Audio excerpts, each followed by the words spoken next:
I'm answering the questions, and this is the subject matter I want to talk about in this hearing, Mr. Nowrasteh, because you're the one sitting here trying to tell the American people that our border is perfectly fine. Mr. Nowrasteh, prior to September 11th, 2001, how many individuals had flown airplanes into the World Trade Center and killed 3,000 people? 0. Thank you. Mr. Scott, how many gotaways have there been?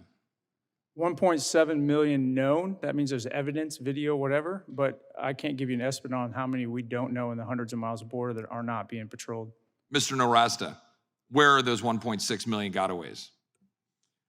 They are most likely at different places in the United States. Who are they? Working and living. Who are they? Well, there are probably people from different countries around the world, sir. Probably. People from all around the world. They are from different countries around the world, yes, sir. Yeah. How many different countries? Well, if the data that we have about those who are apprehended is any indication, a large number of countries, probably about 162 of them from all over the world? Probably, yes, sir. Right. You willing to bet your family's life, my family's life, on the safety of in our country, irrespective of who these individuals are when you don't even know who they are?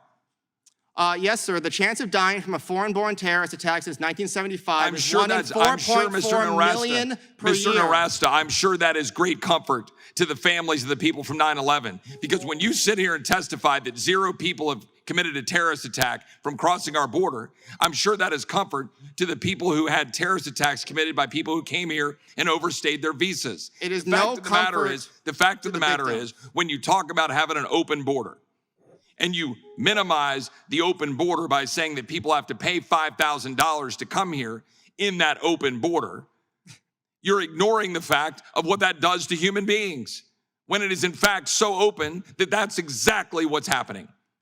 I'm sure that your position is great comfort to the man in Baltimore who was being held up for ransom for $23,000 so that his little girl wouldn't get raped in a stash house in Fort Worth. Have you talked to that little girl or to that father? Was he a terrorism suspect? Have you talked to that father, Mr. Nowrasteh? No, I'm not aware of that terrorism case. What was his name? Have you talked to that father whose little girl was being raped in a stash house? No, I haven't. Is this a terrorism-related issue? I'm answering the questions, and this is the subject matter I want to talk about in this hearing, Mr. Nowrasteh, because you're the one sitting here trying to tell the American people that our border is perfectly fine, that it is perfectly okay, that it is, not open because people are paying $5,000 or $10,000 to get here. So it is very much relevant that a little girl's getting raped in a stash house because of the policies of you and radical leftists who don't give a damn about it, because it is more politically expedient for you to saddle up to the Libertarian Cato Institute or a bunch of radical leftists and talk about, how important it is for people to free flow across borders. I have talked about the chaos repeatedly, sir. The way to reduce the chaos is through legalization and liberalization, not cracking down more. If you cared about the border chaos, that is the way to do it. Which will perpetuate the lawlessness, and you know it.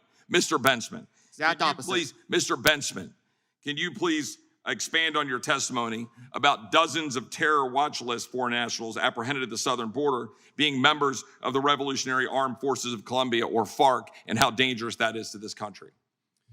Right. One of the most disturbing aspects of the border crisis has been the recent development of FARC-related terror watch listed suspects crossing that border.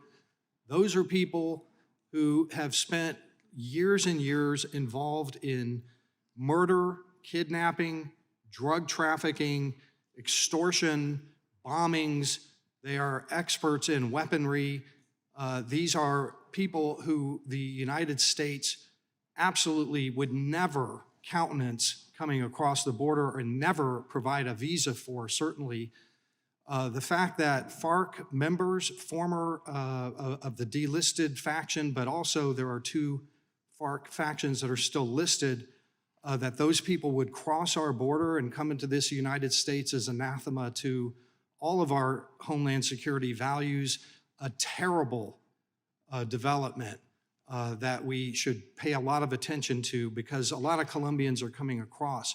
It is true that so far we haven't seen an attack. This is a relatively new thing for FARC, but one thing that we have to worry about is that when FARC members cross into the United States successfully, they will embed themselves in Colombian immigrant communities and very probably begin intimidation tactics, vigilante justice. This is a terrible thing for Colombian communities inside the United States in general. Plus, these people are professional drug traffickers their whole lives. So we're going to be hearing a lot about FARC people over the next decade. The gentleman's This time is is- not. Go back. Thank This you. is not a reason. Gentleman's time has expired.